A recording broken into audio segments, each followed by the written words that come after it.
Баршаңызға сәлем достар, сіздермен бірге Арайлым. Бүгін сіздерге кітап оқу жайлы өте қызықты ақпараттармен бөлісетін боламын. Ең бірінші каналға тіркеліп, видеоны соңына дейін көріңіздер. Ең алдымен сізге сұрақ қойғым келіп тұр. Өміріңіздің қай саласын жақсартқыңыз келеді? Адамдармен қарым-қатынасыңызды өзгерткіңіз келеді ме?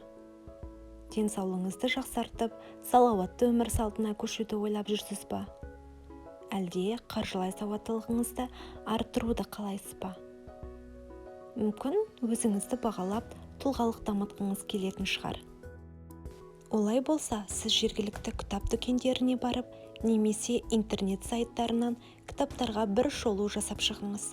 Өмірден нені қаласаңыз, соған жетудің сан алуан жолын көрсететін көптеген қызықты кітаптар бар. Өзіңізді қай бағытта ақсап тұрмын деп ойласаңыз, сол қырыңызды дамытатын кітап таңдауға кеңес береміз. Егер күн сайын өзіңізге пайдалы кітаптарды үнемі үзбей оқып отырсаңыз, қазіргіден гөрі өзіңізге сенімді, білімді, кемелденген тұлғаға айналасыз. Бұған еш күмән келтірмеңіз. Әрбір оқыған кітабыңыз белгілі бір деңгейде міндетті түрде сіздің санаңызға әсер етіп отырады. Ал енді кітап оқуға арналған бірнеше кеңестерге тоқталайық. Бірінші, кітап оқудағы негізгі мақсатыңызды анықтап алыңыз. Күн сайын кітап оқымай тұрып, бұл кітапты не үшін оқығалы жатырмын? Бұл кітаптан не алғым келеді деп өзіңізге сұрақ қойыңыз.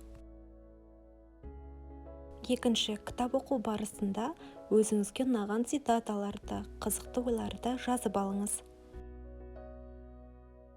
Үшінші, оқыған кітаптарыңыздан көбірек пайдалы кеңес алу үшін беттерге белгі қалдырып, астын сызып кетіп отырыңыз. Бұл сізге алдағы уақытта қажет болған мәтінді тез тауып алып, қайталауға көмектеседі. Кітапта жинақталған білімнің бәрін адам бірден түсініп, санасына сіңіріп алуы өте сирек кездеседі. Статистика бойынша адамдардың 95% оқыған кітабынан алған білімді іске асырмайды екен. Осыған қарап, бір саланы меңгерушілердің саны неге аз екенін білуімізге болады.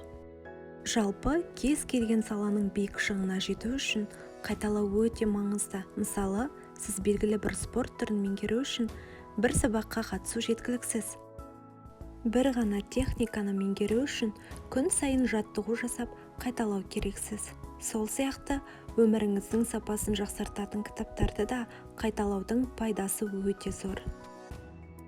Кітапты қайта оқып шығу жаңа кітап оқуға қарағанда қызықсыздау болуы мүмкін. Дегенмен, қайталау арқылы кітаптан алар біліміңіз тереңірек әрі түсініктірек бола бастайды. Ең болмаса, белгі салған жерлерді қайта оқып шықсаңыз, нәтижесін өзіңіз көресіз. Видео пайдалы болса, каналға тіркеліп, комментарий жазуды ұмытпаңыз.